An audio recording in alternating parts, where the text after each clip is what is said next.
నేను జనసేన పార్టీ నుంచి మొట్టమొదటి బీఫామ్ ఇచ్చేది పితాని బాలకృష్ణ గారు జనసేన పార్టీ ప్రకటించిన మొట్టమొదటి శాసనసభ అభ్యర్థిగా తెలుగు ప్రజలందరికీ సుపరిచితుడు.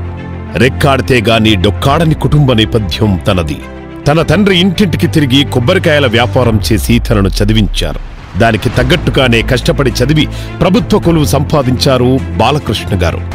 స్వతహాగా తనది దిగువ మధ్యతరగతి కుటుంబం అవడం వలన సగటు మనిషి కష్టాలు తెలిసిన వ్యక్తి అతను.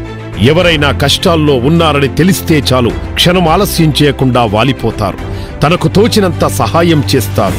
ఉన్న చిన్నపాటి ఉద్యోగంతో వచ్చే సంపాదనలోనే కొంత ప్రజాసేవకు ఖర్చు చేసే మనసున్న మారాజు. తనకింకా 8 సంవత్సరాలు సర్వీసు ఉన్న సమయంలో వైసీపీ అధినేత జగన్మోహన్ రెడ్డి గారు ముమ్మిడివరం శాసనసభ నియోజకవర్గం నుండి సీటు ఇస్తానని మాటిచ్చి తన పార్టీలోకి ఆహ్వానించారు.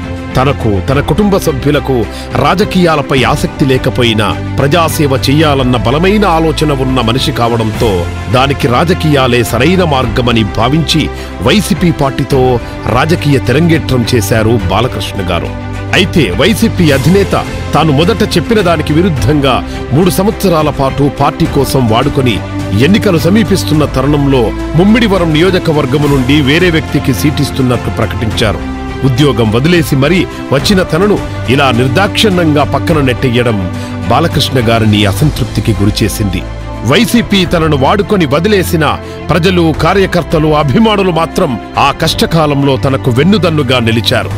దానికి ఉదాహరణగా అతని పుట్టినరోజు సందర్భంగా సుమారు 25,000 మందితో ఒక ర్యాలీ నిర్వహించారంటే అక్కడి స్థానిక ప్రజల్లో బాలకృష్ణ గారి పట్ల ఉన్న నమ్మకం, గౌరవం, ఆదరణ ఇట్టే అర్థమవుతుంది.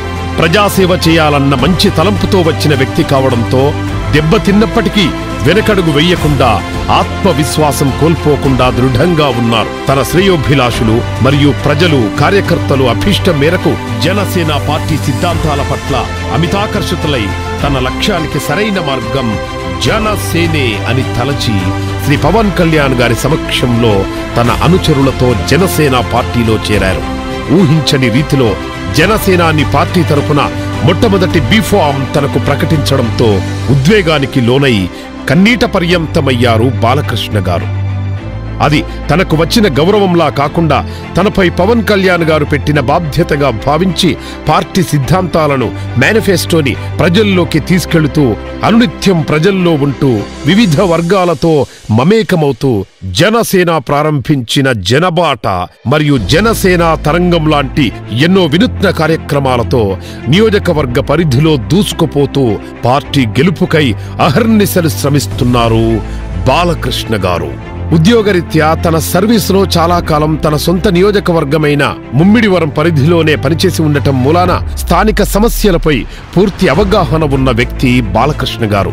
త్రాగునీటి సమస్య, రహదారులు మరియు వంతెనల మరమ్మతులు, మత్స్యకారుల సమస్యలతో పాటు ఇంకా ఎన్నో సమస్యలు పరిష్కరించాలని బలమైన సంకల్పంతో ఉన్నారు పితాని బాలకృష్ణ గారు. ఒక పోలీసుగా ప్రజా సమస్యలను పరిష్కరించే వృత్తిలో కొనసాగిన వ్యక్తి. ఆ పదవిని వదిలేసి ప్రత్యక్ష ప్రజాసేవ చేయాలన్న సదుద్దేశంతో రాజకీయాల్లోకి వచ్చిన వ్యక్తి. కష్టాల్లో ఉన్నవారికి లేదనకుండా తన వంతు చేయూతను అందించే వ్యక్తి. అన్నింటికీ మించి ఒక దిగువ మధ్యతరగతి కుటుంబం నుంచి వచ్చిన వారు బడుగు బలహీన వర్గాల సమస్యల గురించి పూర్తి అవగాహన ఉన్న మనిషి. డబ్బుతో ముడిపడ్డ రాజకీయాలకు చరమగీతం పాడాలనే, అవినీతి రహిత పాలన అందించాలన్న ఉన్నత ఆశయంతో పితాని బాలకృష్ణ గారిని రాబోతున్న ఎన్నికల్లో బలపరుద్దాం. సమస్యల పరిష్కారం దిశగా బలమైన అడుగులు వేద్దాం. గాజు గ్లాసుకు ఓటేద్దాం. పితాని బాలకృష్ణ గారిని గెలిపిద్దాం. ముమ్మిడివరాన్ని అభివృద్ధి వైపుగా పరుగులు పెట్టిద్దాం. జై జనసేన, జై హింద్.